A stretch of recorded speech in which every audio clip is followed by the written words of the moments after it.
Thank you so much for being here on the podcast. Oh, thank you so much. I mean, it always feels wonderful when I come on to a show where people have read the book and have, watched the videos Yeah. because my work in some lights is quite niche. And Yeah. so it's great when someone has an experience and an understanding of it and an embodied sense of it as well, which I feel you have. Yes, definitely. I have been appreciating it for a long time. All about Mm. creativity and love. Everything Madeline is everything creative and devotional. Oh, thank Fun. you. Yeah, for anyone who hasn't heard of you and are new to your niche in this online space, just share a little bit about kind of what you do, who you serve, what your purpose is really with your work. Mm. Yeah, so I think that really summarizes it quite beautifully, being creative in love. So whether I call it being an artist of love or being creative in love, I really yearn to serve women who want to go deeper than just like, okay, now in relationship. I did it. I made it. Because there's so much more available. Finding a relationship is just the beginning. Everything about the relationship happens after that moment. That's where the relationship occurs.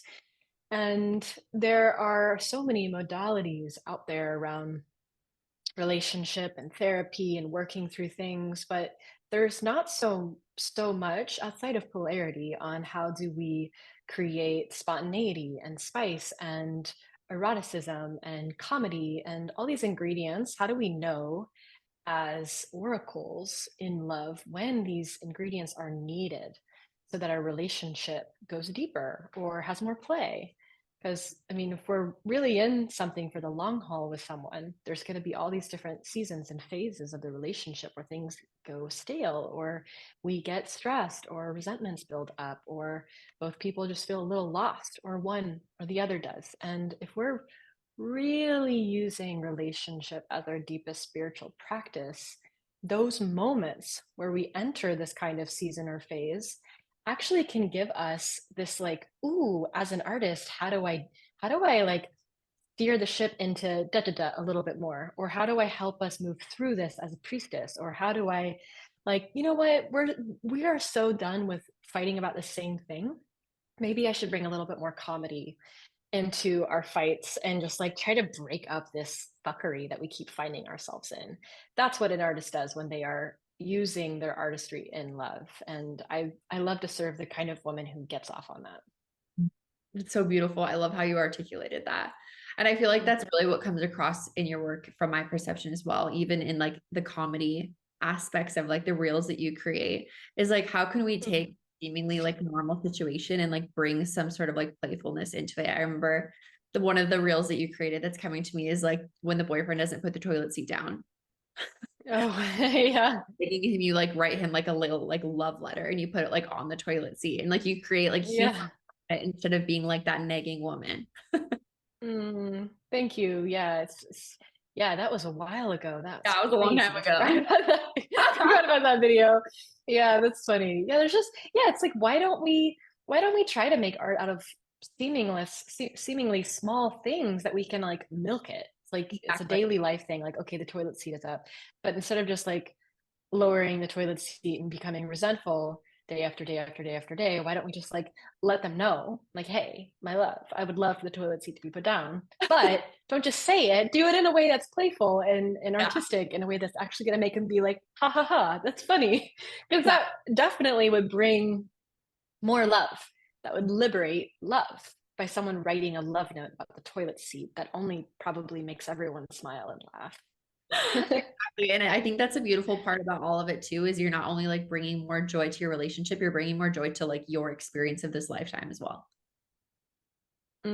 Yes, exactly. Exactly. I and anyone who does this deepens as a woman or as a man. Like, you deepen. You go past your own bullshit, or you deepen when you go past being selfish into like, how do I serve my partner?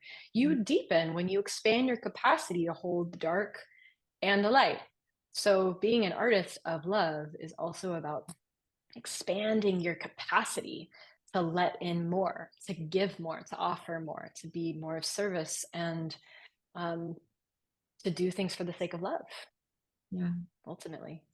Yeah. At the end of the day, that's what it all comes down to, right? Yeah. So I was thinking about all the things I could talk to you about today, relationships, being creative and love, but I kept coming back to just you and your authenticity and your story. And I know that Mhm. you shared recently about your relationship with John as it's become a little bit more public, but I'd love to hear about specifically like past iteration of your relationship and bringing that into the present and even that in between time where you guys were broken up, and learn a little bit about what those steps were like, how you guys have navigated through those, because I know that there's probably a lot of women that are listening to this podcast who are in certain stages of what you have been through. So Mhm. you wouldn't mind just starting at the beginning. Like, how did you and John meet? I want to hear about iteration number one, kind of what Mhm. happened, what led you guys to the fracturing, and then kind of how you got to where you are now. Mhm. Yeah, yeah. So we originally connected. I was even back then teaching about relationship dynamics, the feminine and the masculine, but like looking back, I really didn't know what I was doing. I was just getting started. And I was on, Facebook one night and I wrote this post and I was like, I'm ready for like a high level teacher to take me deeper. I already know so much, but I need somebody that's good, that's really able to take me deeper. It's just really, really funny and sounds very much like me, and at least me back then. And someone commented and was like, "Hey, I think you would really like this embodied relationship training that's coming up. That I'm doing my second year in it. Maybe you want to join." And I started watching videos of John, and I was like, this feels like a guy that could take me deep. We'll see. And and so, yeah, I signed up and I did 2 years of his work, but something that's very, very important to say is that we had an incredibly clean student-teacher relationship, and I talk about this on the podcast we just did together, where, John, we never even had a solo conversation together for 2 years. Wow. Only one time did we do that, and it was a sales call when he Mm. was trying to enroll me in the second year. And it was just very, it's very clean, and I was not attracted to him at all. It's very interesting, like the way that my body works. I'm normally not attracted to people that are in particular roles that they're not available. Right. And so, yeah, and so then I finished my second year, and a year and a half went by of us connecting lightly, as kind of like, leaving that connection, kind of entering as friends, until like literally a year and a half later, this month, everything just started like flourishing in this month. It was January 2021, and I just started having like visions of him in a way that was like more romantic, and I hadn't talked to him in a long time. And I then one night was like, I feel like I should do a tantra training for a year. And I went and found this teacher and I applied. And turns out he was going to do the same program Wow. out of like 8 people, like small group. So that ended up bringing us together when we had this point of connection, and we entered relationship, and that was in 2021. And yeah, again, this is something we really explore in that podcast. But in that first iteration, our relationship was just so big, and it is so big, and it's energetic. We're two very big personalities. We had this really complex previous relationship dynamic that we needed to unwind. And I have my personality traits, and he has his, and he has his wounds, and I have mine. And we did not see it coming, what was coming for us, like the ways that we love each other so big, or the ways that we loved each other so big, and the ways that we wounded each other so big. And we were just really lacking a lot of patience, a lot of like nervous system regulation, which I know is something that you talk a lot about. We were just lacking like regulation around each other Yeah. in that first year. And we also experienced in that first year like some of the most incredible deep love, and just again like complexities of our age difference and what we do for a living, and wanting to keep our relationship somewhat private. And eventually that was it all just kind of bubbled up and combusted. It kind of imploded on itself, actually, I would say. So I'll stop there. I know that was a lot of the intro.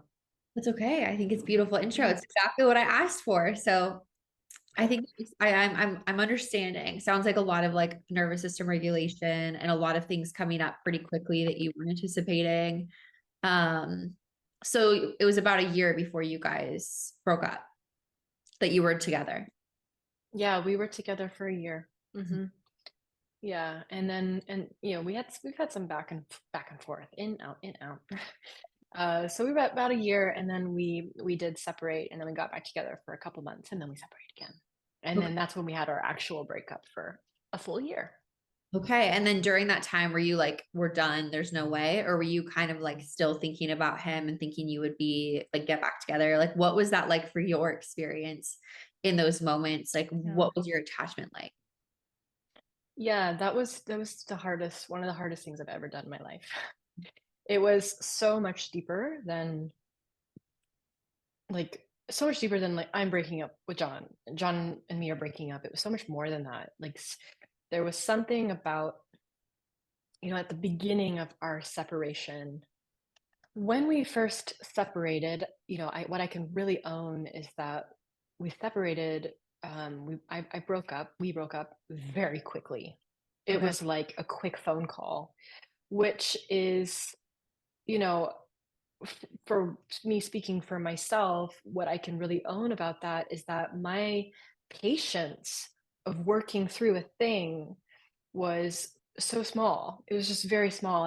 And I give myself a lot of compassion because we had been working on a lot of things. And my particular nervous system, because of where I come from, I came from a family of enmeshment, Mm. really hardcore, deep enmeshment. And like it's been unwinding of like, where does my body end and your body start? Like that has been a process for a lot of my life. So anytime where I feel like I am kind of like needed to like work through something when I really need personal space and a lot of it, not to say John was doing this, but I was just feeling like there was so much that I needed to like figure out together, like the conflict resolution was bringing up stuff from my childhood that was really hard for me to sift through. Like the stuff that was happening in 2021, I couldn't really in my brain separate 2021 from like 1995. It was hard. My body just was keeping track of like, oh, I remember this feeling of like being in conflict. And when I was young, I couldn't escape it. And like, and so towards the end of that relationship, there was just these moments where I was like, it was that tipping point for me where I just couldn't really sit in the patience of like, let's work this through. And so our breakup was really quick. And then is when afterwards is when I kind of realized like, oh, I'm going to be sitting through the conflict anyways. I might as well do it alongside my partner. Now I got to do it by myself. Now I got to do Right. it by myself and like sad and grieving. And I'm going to do it anyways. Just because it feels good to leave doesn't mean you actually leave the conflict. Right. And that's a piece I couldn't quite grasp. And so then started the year of, I had a lot of anger. There Sure. was things in our first iteration that were really upsetting, and I had a hard time. How do I clear these things I'm angry about from the relationship now by myself? And now I've got to work through it by myself. And it was also a very interesting thing for me to want to be very private with my healing and grieving process, but also needing to do something with it, needing to turn it into art, there's a part of me that just wanted to be like validated in my pain. Like Yeah. I was battling with that part of like, where do I take this grief? I don't think I've ever experienced that level of feeling like I just couldn't get validated enough. I couldn't feel like an itch that just couldn't be scratched. I also like deeply yearned for John during that breakup. I both craved him and missed him, and also was angry at him and just find the resolution alongside him. So it was a crazy place to be Yeah, where I'm sure, nothing felt right. especially as like having an online presence and having yourself be a brand. I'm sure that was hard to navigate too, because you were Yeah. probably feeling this like tug of war between wanting to be, like you said, validated and seen, but also wanting to be like private and like hermit and like kind of like angry on your own, and figuring out how to be a business owner during that time and like show up and like hold community, but like, have your business. I'm sure it was just like so challenging, because I feel like having a business is like one of the biggest mirrors ever, just like a Mm, relationship is. So how do you feel like what were some things that got you through that? What were some things that helped you to remain grounded as you started to sift through those childhood things that you were like, I have to deal with them either with a partner or by myself? Juggling your mm, business, juggling all this like pain, resentment, sadness, yearning. What were some things that kept you really grounded during that time? mm. Yeah, I mean, I had this one woman in my life that I called probably Oh, every day. And it's funny because her husband is who John called every single day. oh wow. And yeah, and so they're a couple, and I talk to her every single day during breakup, and he held my partner. But I cannot emphasize the value of having basically a grief sponsor, like having someone that's maybe an elder that can just hold you through that process. And even if it's like a 5-minute call, I had never been in a position where I needed to talk to somebody that often. I needed like that lifeline. And I share this first because I think, especially as women who are like identifying with being strong and powerful, all these great things, it feels hard to like, I can call someone every single day that I'm not paying, that's not my coach. Like, Literally. this is a friend, Yeah. as a friend. And so I had a lot of stuff coming up around like, we can do this, like we can rely on each other in this way. And going through a hard time is one of the biggest gifts you can give them if you really feel like you're able to. So that was one of them, one of the really strong things for me. I also was doing, let's see, I mean, of course, I had my teachers, and I had my therapists, and I had my coaches. I also got really into, sounds really small compared to everything else, but I got really into candle magic. Okay. Something about candle magic, like the colors and the scents and the crystals, and like making these little things that were symbolic for like, okay, I'm like, this is a cord cutting candle, and this is a new beginnings candle. And it was such a little place of artistry for me that I found like very like a very nourishing witch practice to be able to create candles. They meant something. And then I would take out the remains and go bury them in my backyard. And I love and then I would say definitely prayer. So much prayer was very supportive for me. Singing, I got really into singing shlokas, which are like Indian classical songs, and chants, and playing my harmonium, just like giving it over to Goddess, Yeah. working on my book, finding creative endeavors and passions to put all this stuff into, while also giving myself space for like, the soft falling apart, as much as I could. The unavoidable. Yeah. Yeah, you can try.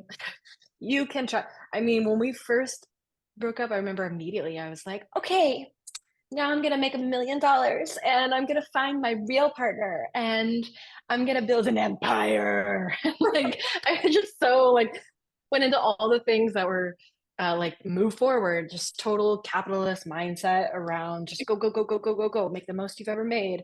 I bought a house, just like just through, and then eventually, probably 5 months after that, is when I had just this like like deep, deep falling apart that I could not control. And that was such medicine for me. It like came with winter. When winter was coming, I was like, oh, I feel like I'm about to go into a little death portal that I'm not going to be able to avoid. And I did until spring, and everything kind of blossomed again. Yeah, I feel like that happens. That happened certainly happened to me this last winter as well. I just feel like sometimes it just happens. Mm. Go into like the womb of the world Mm. in the winter time, especially those like longer, darker winters. I'm not sure what it's like in Texas, but here it Mhm. gets very, very dark in the winter. Always is just better to embrace Mm. it. Yeah. Yeah, I mean, we need these times. There's so many rituals and mythology about, stripping off the layers and Shedding. tearing apart and shedding and forgetting oneself, dissolution, and we forget this. Like we get like resentful when it's winter time and we have to slow down and we get tired and we freak out about being tired. Yeah. Yeah, and we like we get pathological with it about why am I so tired? It's just like this is the great shedding, and it's important to be able to give ourselves this space. It's the only way we have the coming together again is to Right. allow those periods. Trusting in the body and also trusting in the emotions and allowing yourself to be safe with the emotions, especially in big breakups Mm. like that. Because I feel like when you're in that like womb space of the world, you're just like, is this me now? You're like, is Yeah. Do I live here? Do I live is here this now? my life? Is this ever going to Yeah. change? But trusting that things move and pass, and that's the world that we live in. We have seasons, and spring comes again. I think Hmm. all such like grounding, beautiful things that you anchored into art, creativity, um, Mm. support. Like you said, I think that that can certainly be one of the hardest things for like feminine leaders is Mm. receiving support, especially unpaid support from friends, Yeah. feeling like, is this too much? Am I asking too Hmm. much? Am I in positioning this person? So I think that's really expansive to share and really integral to share because as women, we were created to have community, to share our story. And I feel like that's also how we really emotionally process. Yes, exactly. Yeah. I mean, it's very challenging for people who have, I'm not gonna say grown up in the coaching world, but like evolved in the coaching world. I started my coaching when I was 18 years old. Right. So first 18 years of my life, I was like, school and those teachers and uh the minute I left that, I went straight into like the coaching world, me coaching, hiring coaches. It's been most of what I've ever known. And it can really create distance between actually receiving support. I'm not always like we definitely receive so much support from these coaches and teachers that we have.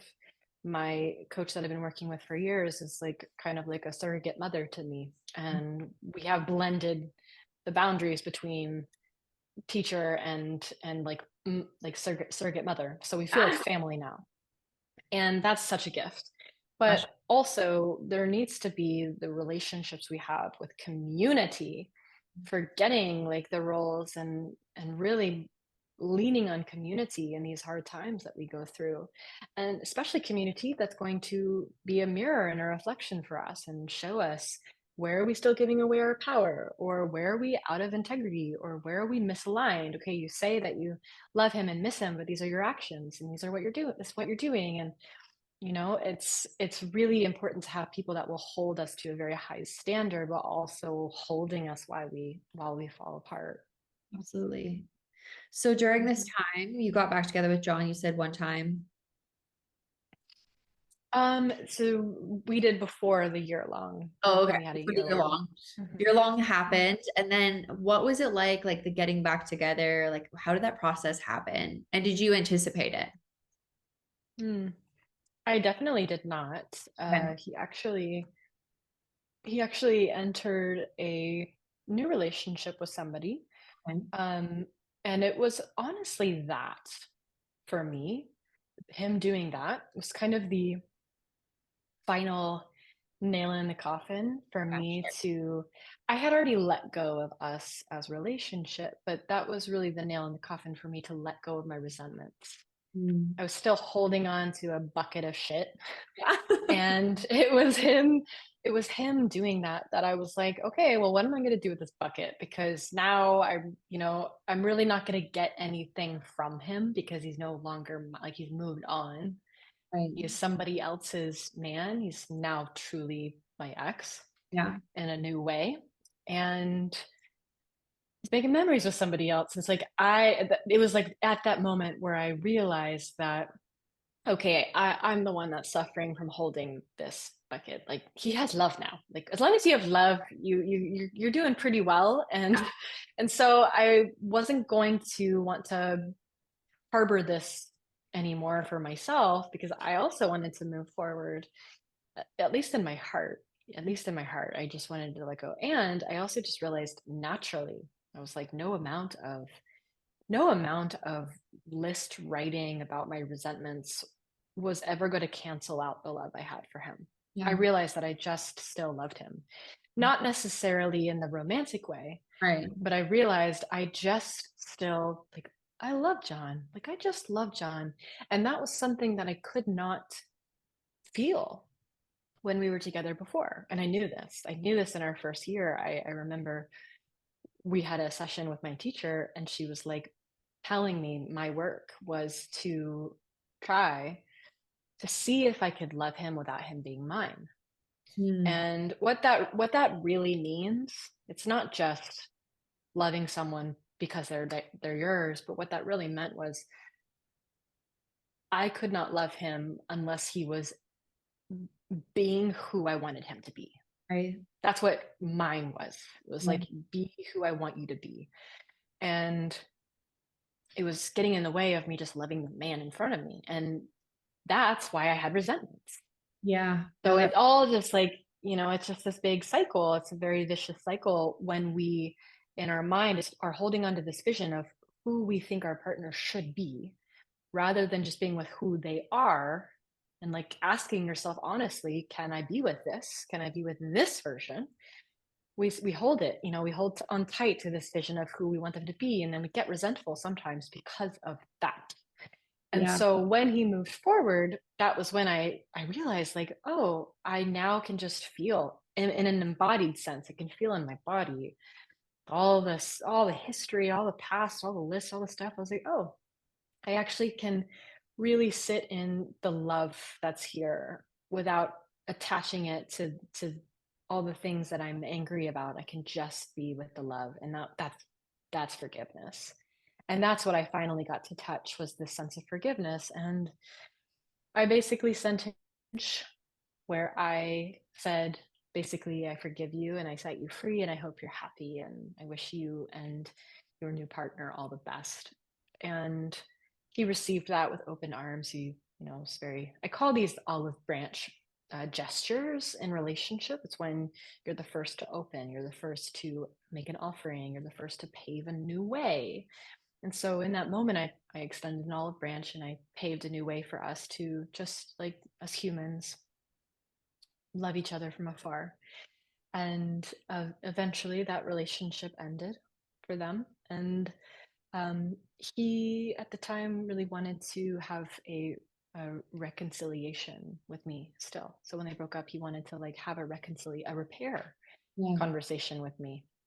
And that potential of coming together to finally repair into this, yeah, like, what, you still have feelings here? Like, just very quickly kind of turned into like a little bit of, in that beginning time, it was sweet and it was gentle, and we had a lot of repair to do. Oh yeah.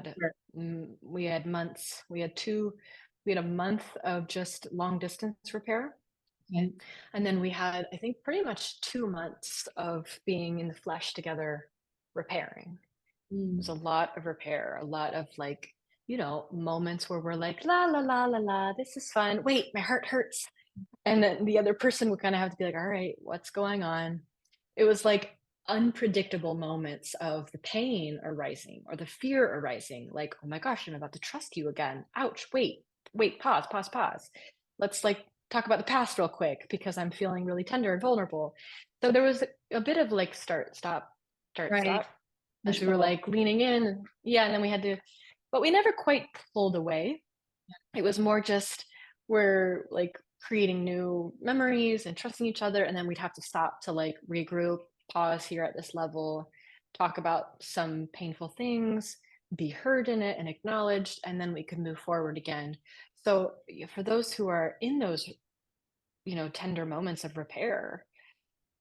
Sometimes you have to be flexible with those moments where everything is good, and then all of a sudden there's a need for someone to have a moment of repair, depending on how big the damage was or how big the heartbreak was. It's very common for there to be these like periods of everything is great, and then like, oh shit, wait, my heart hurts, and then everything's great. And I think allowing space for that is really important without making it wrong, or without making it, oh, you're dragging me down with your feelings again. Right. Like with that, and just having compassion for each other, because that process of trusting again can be really hard, and it deserves space. Absolutely. And I think that first of all, just validating that, like you said, it's normal to have those like moments where you're like everything's great. I think it's also like wanting to feel like everything's great all the time. But that's just not realistic. And then having those Mhm. moments, like, wait, we need to have a conversation. So something you mentioned earlier was that iteration one, you guys had Mhm. this like nervous system situation where you guys were like, I'm not sure exactly what was happening, but you felt like your nervous system like wasn't able to process like bumps in the relationship and also the things that were coming up about your past, right? And just like your own like traumas and things to work through on your own within the relationship. So how did it shift to where it is now in the repair process? Like what did that look like for you to have a more robust nervous system? Like actually what did it look like? Mm. And how did you get there too? Like how did you change from iteration one to Yeah. iteration in order to be able to hold the sensations of the uncomfortability of repair? Mhm. Yes, I mean, firstly, I'm still very much in it. Mhm. Like this shit is some really deep, deep, deep, deep stuff in my body around um it's hard to put a word to it. It's like kids who, and anyone who experienced enmeshment can probably really, if you were enmeshed with beyond way beyond consent, just like being taught basically that your parents' bodies, it's your body and your body is your parent. Like there is no separation, there is no privacy, there is no door in your bedroom. I did have a door, but it was, it was threatened to be taken off a lot. And I think at one point, maybe it was for a brief moment. I don't remember for sure, so don't quote me on that. But you have to eventually, as a child, create a bit of a barrier, because if you live in this home and your body can feel something's not quite right with this lack of psychic privacy, is how I would call it, because it's really psychic. It was emotional, spiritual, it was mental. You have to create a bit of a barrier with your psyche so that you can go somewhere without going anywhere, because you can't go anywhere. I also had like, helicopter kind of home. So I couldn't go anywhere. And I also couldn't like um hide in any way. So I'd have to go somewhere inside. And in our journey, like what I've really been moving through right now is how do I learn how to articulate when I need breaks, when I need timeouts, when I need space in a place that's coming from my adult self rather than like that child reacted state? How to, as my adult self, lovingly just say, I'm not available at this time, but I am available later tonight at 7 p.m. to have this conversation. And then I can really regroup. And then a very big piece is that my partner has had to learn um, how to communicate with me in a way that doesn't kind of fritz out my nervous system, because he's like he's fiery, I'm fiery also, but it's really helpful for me in communication when it's super grounded. I really really need that. And so he's also learned how to come to me and meet me with a really grounded presence, and to not try to fix anything until he is able to get there himself. Yeah. So we have learned how to work together. It's not just my work, and it's definitely not just his work. It's both of us learning, how do we set each other up for success, knowing that we both have different nervous systems and different needs. So he really needs me to lean in more. Instead of using my psychic barrier to go somewhere, he needs my psychic barrier to fall down and me to stay here. inside too, in my psyche. And I really need him to find himself in a really grounded, calm, centered place.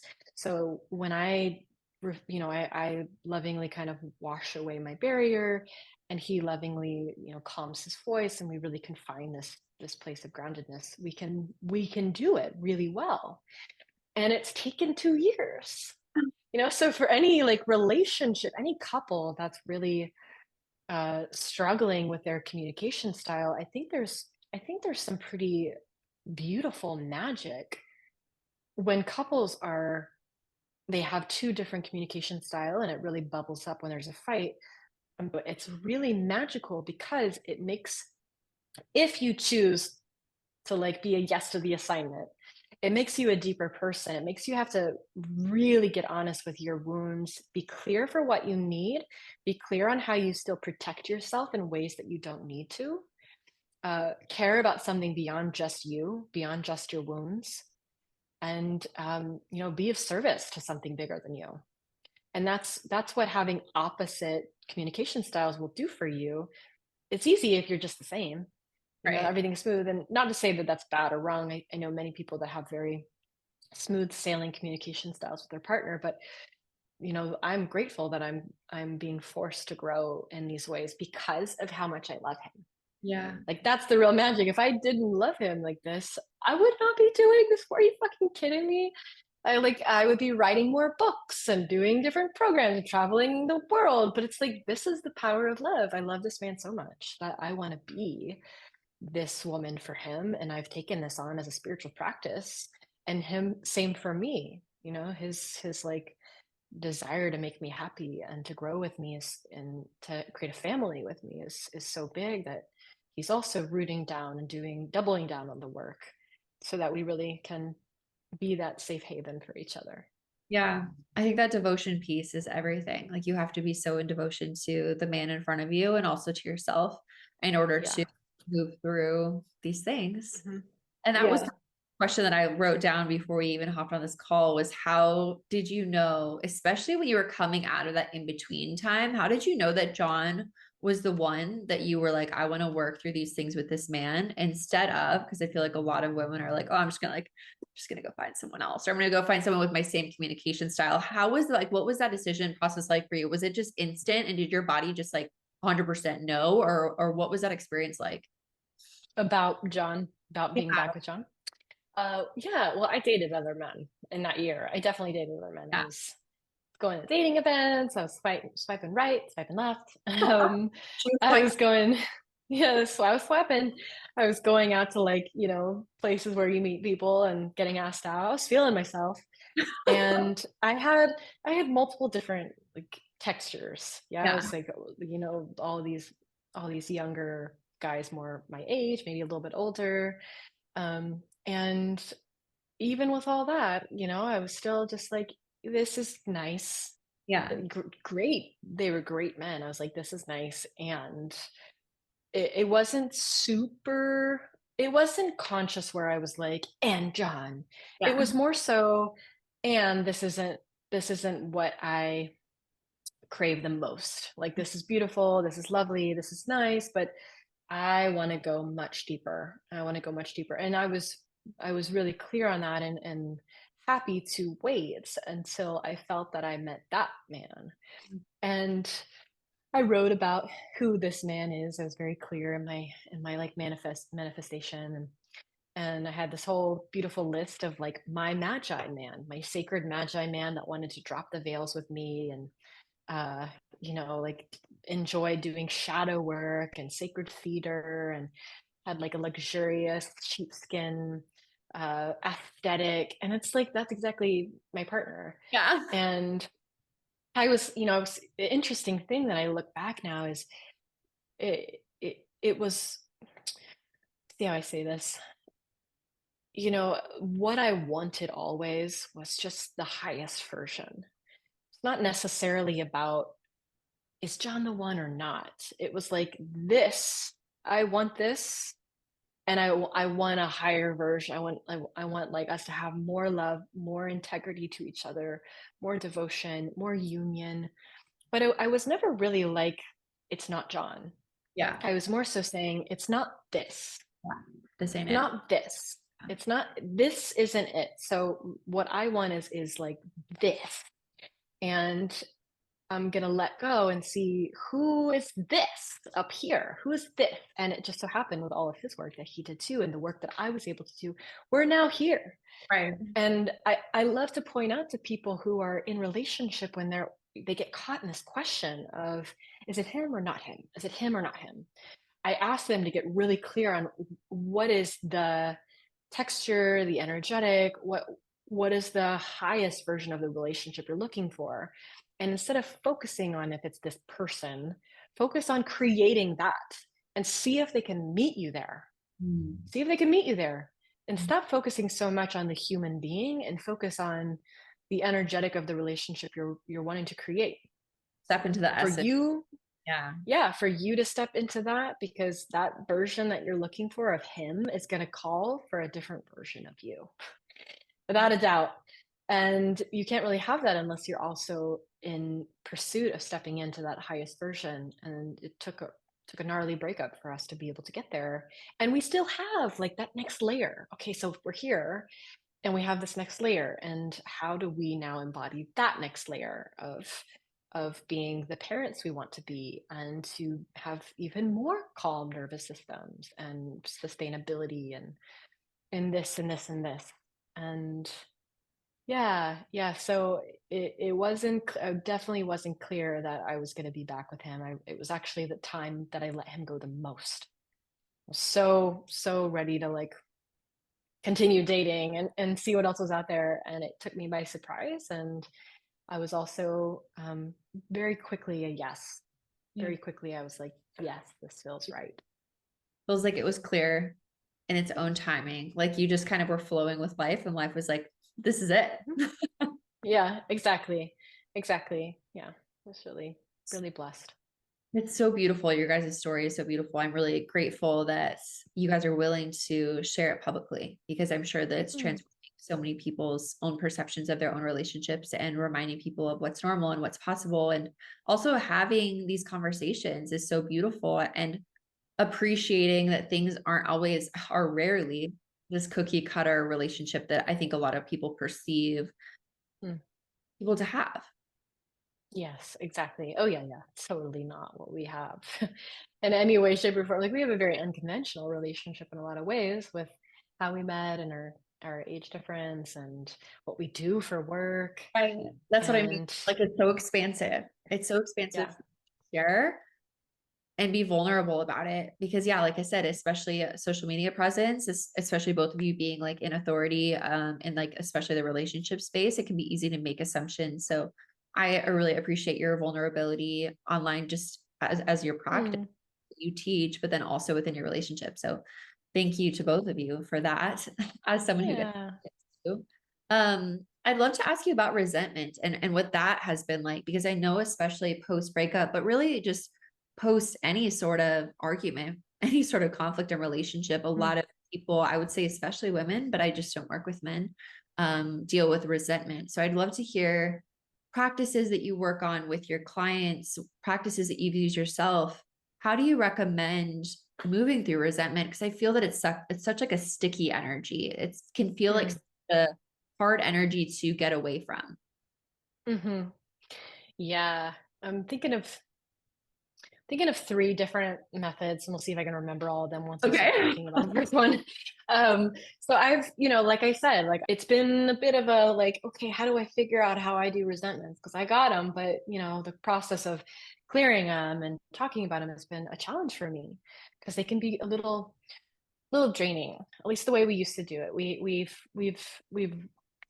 pretty much tried every modality that you can for going through resentments, and um, the one that we did for the longest is the Imago dialogue, which is this whole process where basically partner A will share something in these bite-sized chunks, and then partner B will repeat it back, and then go through an empathy portion of like that must feel very hard, it must be like that, blah blah blah.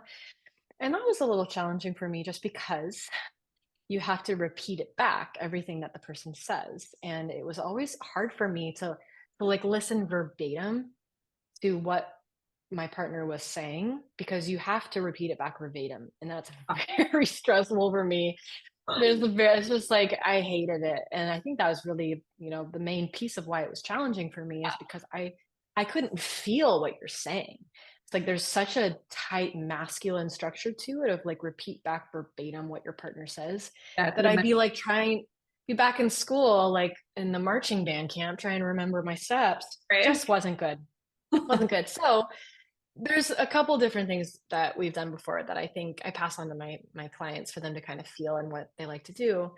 One of them, that I haven't done in a while, but I really enjoyed it when we were doing it, is that we would have this like bubble bath time where we'd have champagne and we would just share our resentments in a bathtub, drinking champagne. Oh, I wonder why you liked that one.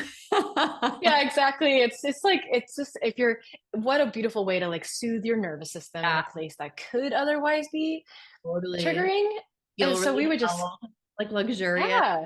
champagne. I mean, you can't help but feel good when you're just staring at your partner with bubbles all around his face as he's telling you that he thinks you're a brat. Like Right. it's just it brings this levity to it, and you're Like, basically being celebratory yeah, to it. You're like, cheers to that. I'm a brat. Like, what else you got for me? right. So I really like that. Another one that we've been doing lately that I've also shared with my clients is based off of the work by Terry Reels. He does something called the feedback wheel. I really like this one because it's super short. It's very short. You're basically just saying, objectively what you saw happened or what happened, what you heard, and then you're sharing what you made up about it. I made up that you thought I was being silly, or I made up that you didn't care about me. Then you share your feelings, felt sad, felt hurt, felt afraid. And then you share what you would like for repair. I would like for you to acknowledge this, or I would like for you to take out the trash the next time. Yeah. So it's super simple and short, which for some feminine beings can be challenging because they want to just like talk about all their feelings Right. and 2 hours like later. and yeah, and like in this hurt and then this and then I think that that's a lot to ask of your partner to sit there and hold you, maybe making accusations about him. Like it's very important for us to be kind to each other's nervous systems, because it's a lot to sit there and listen to someone making accusations saying you did this, you made me feel. And so this way you get to clear whatever it is that is challenging for you, but you do it in such a way that's precise. Yeah. What happened, what I made up about it, how I felt, what I'd like. Yeah. Boop, then you're done. Like that always helps. The like mathematic equation communication style, I feel like has always helped me as a feminine being, especially in relationship Yeah. with masculine, because I feel seen and heard, and he feels like I'm not, going on for like 3 hours. Yeah. Yeah, exactly. Exactly. It's helpful for us both, and it's also great to like teach yourself that not everything needs to be talked about immediately. And as long as you have the feedback wheel, you can come back to it tonight or tomorrow morning, and you can live your lives together until you do that. And then the other way, of course, is one of my favorite ways, which is the embodied temper tantrum. It's the full out embodied expression. You incarnate as everything you're upset about. You let everything you're resentful about permeate through your cells. It's not talking. This is something that I take my students through in my creativity and love, where I'll like guide them. All right, let's do a temper tantrum. And then they end up sitting down and trying to tell me about how they feel. And I'm like, get up, use your arms, get expressive, give me the biggest rant. You can, I hate when you don't take out the trash. Drives me crazy. Like just really show how it makes you feel without getting into the whole story of it. Then this happened, then this happened. It's just being like an embodied sacred brat. Yeah. And this is actually really fun for a lot of masculine beings to witness and watch and hold you in. And they also can get the message, like they get the message, okay, I can see this is very hard for you. Yeah. And that kind of animation is a beautiful way to be creative in love. And it also expands your own capacity to go beyond just talking about something and actually to show how it makes you feel. Right. Oh yeah, absolutely. Especially as women, I feel like a lot of the work in my world, it definitely has some overlap with what you do. And I feel like a lot of our hormone imbalance symptoms truly is because we have repressed emotions within the body. Because as children, we learn that in order to be praised, in order to receive accolades, in order to receive love, we have to be like this good little girl who doesn't express, certainly not, heaven forbid, maybe every now and then we get to be sad because it's cute, but like anger gets a Mm, like negative emotion for women when we're children and become adults who don't know how to express their emotions, especially anger. So I feel like that must be very healing for so many parts of the feminine mm, body in order to just like mhm, experience like some spicy rage about even just like you mm. said, the garbage, and have it be like safe, and more so than safe, actually like enjoyed by your masculine partner.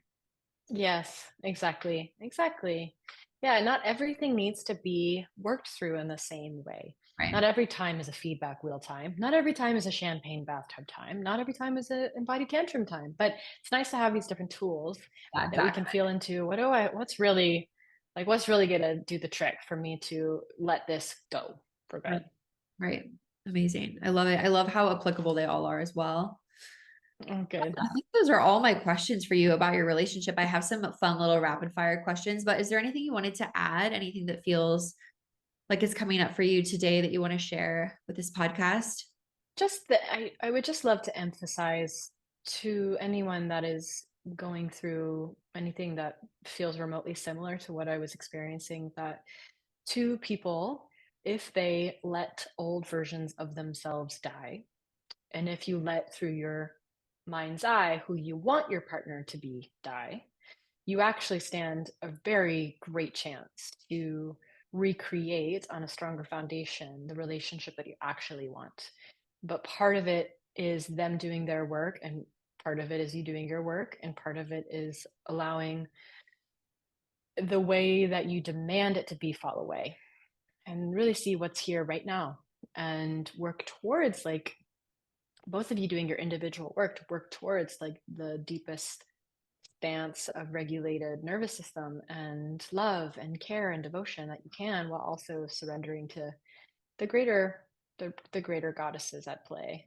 Yeah. um yeah, and be gentle with yourself.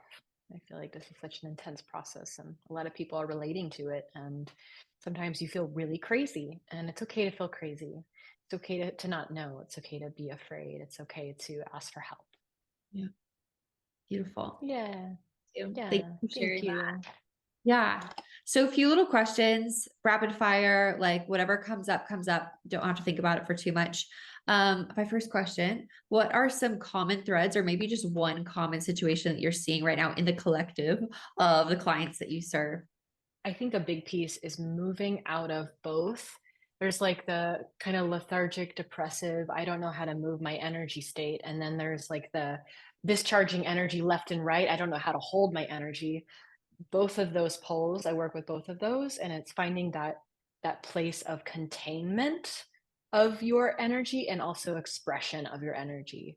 That's a very big one. It's either one or the other for a lot of people, and learning how to be sovereign and have agency over that experience through your vessel is a huge theme of Amazing. what I work with. Okay, I love that. I love hearing that. Um, okay, what's something that you're into right now? Could be anything. Mm.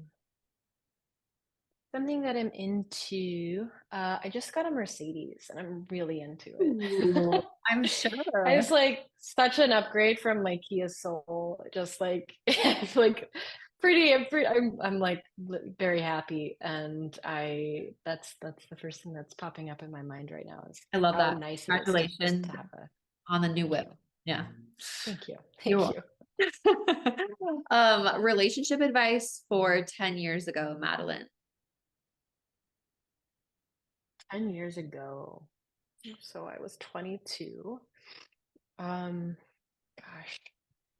I would tell myself to go on a masculine cleanse when I was 22. I'd say, how about we just give you a teacher, we give you a container, and you just don't have any men in your life for 3 months. Yeah. But I would have needed also a mentor to go through that, considering where I was at when I was 22. But I really needed a masculine cleanse. Masculine cleanse. Just, Okay. I love yeah, that. I the honestly feel like source that within would myself. be good advice for 22-year-old Rachel too. So maybe it's good advice for 22-year-old women. I don't know. Yeah, it's good for all women. It's Yeah. great advice for all. Says the woman who's actually never done it with twins. But I have given it to quite a few of my clients because I've been like, you might, and they loved it and it was very healing for them. Yeah. Okay. I think that's a good one. I want to hear, how do you, in a little short synopsis, how do you feel like you help clients maybe shift into their feminine when they close their laptop? This is for feminine business owners. So you own your own Hmm. business, a very successful business. How do you feel like you shift into your feminine like that? Or do you shift into your feminine like that? 'Cause for a lot of people, Yeah. clients, it's certainly very challenging. Yeah, I would say go into your embodiment space, get on a fuzzy rug or sheepskin if you like that. Put on some noise canceling headphones and some saucy music and move your body. Or some like bratty music or some rap music or some soft sensual music, but you can't get into your feminine if you're not getting in your body. Like full stop. You can't go and get on a call and continue being on your mind. Like you have to you can't even just like go listen to a podcast. Like you need to go move your body. Right. Um, yeah, I should take my own advice today and go to my mat because it never ceases to be such a useful practice to just move directly into the body and music. Right. Amazing. Okay. I love it. That's everything I have for you today. Thank you so much for being on the podcast, Madeline. It's just so Yay. lovely to connect with. Mhm. Um, I'd love to hear how we can connect with you. Everyone who's listening, who's like, okay, how can I work with her? What are you offering? So tell me a little Mm. bit about where listeners can find you, what's going on in your world right now Yeah. with clients. Yes. Yeah. So you can always find me on Instagram. It's at Madeline Moon. I'm very active over there. And I have a podcast called The Madeline Moon Show. If you want to listen to the episode I just released with my love, it just went live. So you can find that there. And yeah, I think you have the link for this. I have a little free gift that I'm happy to offer your audience. It's 50 ways to be creative in love. And this was a document that was literally only for my students in my program called Creativity in Love. And I'm bringing it to a couple select podcasts. Thank you. So if you I want to get appreciate yeah, if you want to get a list of 50 different ways to infuse your relationship or your dating life with creativity, then you can download that. And my suggestion is to go through it, kind of scroll through it, but then pick one thing because you can get very overwhelmed to be like, I got 50 things. Pick one thing that you're going to implement into your dating life, the next date you go on, or into your relationship just to surprise your beloved. And then see what happens. See how your partner responds, because I can almost guarantee they're going to respond in some way where you feel like love has been liberated. Amazing. Thank you for sharing that with me. I'm going to link that in the show notes, and I'll also link your podcast with John in the show notes as well. Awesome. They'll be able to. Great. Perfect. Thank you so much. Perfect. Yay. Thank you so much for having me.